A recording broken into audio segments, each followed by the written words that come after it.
ఓం శ్రీ గురుభ్యో నమ. ఓం శ్రీ గణేశ శారదా గురుభ్యో నమ. ధర్మ సందేహాల్లో భాగంగా మనకి చాలామందికి ఈ శకునాల గురించి చాలా అనుమానపడుతుంటారండి. అట్లాగే మనం ఎక్కడికైనా బయటికి వెళ్ళేటప్పుడు ఏదైనా ఏమండి ఏం చేస్తే బాగుంటుంది, ఏమి చదివితే బాగుంటుంది అనేటువంటి అనుమానాలు కూడా కొంతమందికి ఉంటాయండి. అయితే ఏంటంటే మన పెద్దవాళ్ళు ఒక మాట చెప్పారండి.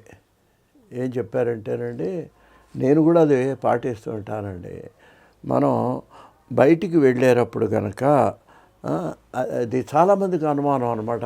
అంటే ఏదో దేవుడు దండం పెట్టుకొని బయలుదేరుతారు అనుకోండి, ఈలోగా ఎవడో తుమ్ముతాడు, లేకపోతే మళ్ళీ వెనక్కి రావడం, లేకపోతే ఏమిటి బ్రాహ్మడు వచ్చాడు, ఇట్లా రకరకాలుగా అనుమానాలతో వెనక్కు ముందుకు తిరుగుతుంటారు.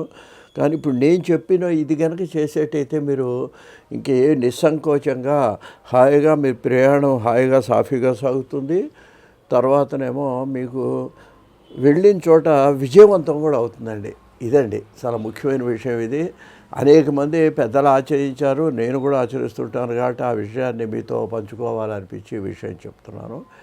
ఏమిటంటే ఒక శ్లోకం అండి, అది 2 శ్లోకాలు. అవి ఏంటంటే, ఒకటి యస్యో నామరూపాభ్యాం యాదేవి సర్వమంగళ తయో సంస్మరణాత్ పుంసాం సర్వతో జయమంగళం. రెండవది లాభస్తేషాం జయస్తేషాం కుతస్తేషాం పరాభవ ఏషాం ఇందీవరస్యామో హృదయస్థో జనార్దన. ఇది చదువుకోవడం ఏంటంటే 2-3 సార్లు కూడా చదువుకోవచ్చు.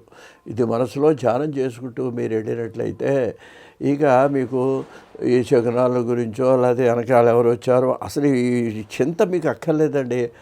ఆ పరమశివుడే మిమ్మల్ని కాపాడుతాడు. ఇది సంప్రదాయబద్ధమైనటువంటి విషయాన్ని నేను మీకు ఇది మనవి చేస్తున్నానండి.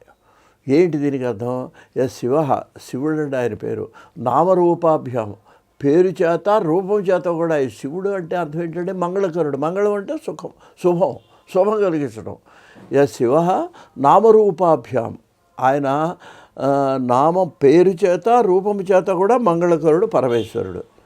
యాదేవి ఆయన భార్య ఉంది, ఆ పరాత్మరే ఆమె సర్వమంగళ. ఆవిడ సర్వమంగళ, యాదేవి సర్వమంగళ. అందువలన ఎవరైతే ఈ పార్వతీ పరమేశ్వరులను స్మరిస్తారో శివో నామరూపాభ్యాం, ఇలా 4 సార్లు అనుకుంటా రాసుకోవచ్చండి మీరు. దీన్ని ఏం పెద్ద కష్టం కాదు. చాలామందికి కంఠస్థం వచ్చినా మరీ మంచిది. శివో నామరూపాభ్యాం యాదేవి సర్వమంగళ. ఆవిడ పేరే సర్వమంగళ, అంటే ఎల్లప్పుడూ శుభాన్ని కలిగించే తల్లి ఆవిడ. యాదేవి సర్వమంగళ తయోహో, వాళ్ళిద్దరిని సంస్మరణాత్ స్మరించినట్లయితే అటువంటి మనుషులకి సర్వతో జయమంగళం. ఎక్కడైనా సరే వాళ్ళకి కష్టాలు వచ్చే సమయంలో కూడా ఆ పరమేశ్వరుడు వాళ్ళని అలా కొంచెం పక్కకు తప్పించి ఆ కష్టాల నుంచి కాపాడతాడు. సర్వతో జయమంగళం. ఇది ఒక శ్లోకం. ఇంకా రెండవది తేషాం అంటే ఎవరైతే స్మరణ చేస్తారో వాళ్ళకి అని. తేషాం ఏంటి? లాభస్తేషాం జయస్తేషాం. వాళ్ళకి వెళ్ళిన చోట లాభం కలుగుతుంది, వెళ్ళిన చోట విజయం కలుగుతుంది. ఇది ఋషిప్రోక్తం అండి. ఇది మనం నమ్మాలి. మనం వాటిని సనాతన సాంప్రదాయం నమ్మకపోతే ఏం నమ్ముతాం? లాభస్తేషాం జయస్తేషాం కుతస్తేషాం పరాభవ. ఇంకా వాళ్ళకి లాభము జయము తర్వాత ఇంకా పరాభవం అనే ప్రసక్తే లేదుటండి. వాళ్ళకు పరాభవం అవమానం కానీ లేకపోతే వాళ్ళకి ఇబ్బంది కానీ కలగదు. కుత అంటే ఎక్కడిది అని. తేషాం పరాభవ లాభస్తేషాం జయస్తేషాం కుతస్తేషాం పరాభవ. ఎవరిని? ఏషాం ఇందీవరస్యామో, ఎవరైతే ఆ ఇందీవరస్యాముడు అండి ఆ శ్రీ మహావిష్ణువు మనసులో పెట్టుకున్న వాళ్ళకి హృదయస్థో జనార్దన. ఆ జనార్దనుడిని శ్రీ మహావిష్ణువుని మనసులో పెట్టుకుంటే వాళ్ళకి పరాభవం. ఇక్కడ ఒక చిన్న అనుమానం మీకు రావచ్చు. ఏమంటే మొదటి శ్లోకంలోనేమో పరమేశ్వరుడు స్థితించమన్నారు, 2వ శ్లోకంలోనేమో విష్ణువును మనసులో ధ్యానించమో. ఇదేమిటండి అంటే ఇదే మన పెద్దల యొక్క చమత్కారం అండి. శ్రీ మహావిష్ణువుకి శివుడికి అభేదము.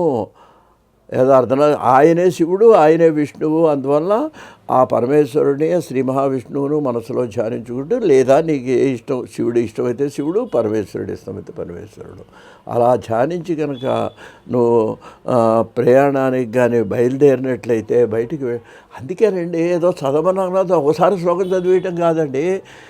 అలా నిరంతరం స్మరణ చేయడం వల్ల కష్టం ఏదైనా వస్తుందని కానీ ఆ శ్లోకం మళ్ళీ ఒకసారి చదువుకోవాలి. అందుకనే స్మరణ అన్నాడే. లాభస్తేషాం జయస్తేషాం కుతస్తేషాం ఏషాం ఇందీవరస్యామో, అటువంటి వాళ్ళని ఆ పరమాత్మని భగవంతుని మనసులో ధ్యానించాలి అని చెప్పడం జరిగింది. అందువలన ఇది మీరు కనుక స్మరించినట్లయితే, బయటికి వెళ్ళేటప్పుడు కనుక ఈ విధంగా చేసినట్లయితే ఇంకా శకునాలతో మంచి చెడ్డలతో పని లేకుండా సర్వత్రా విజయీ భవేత్. స్వస్తి.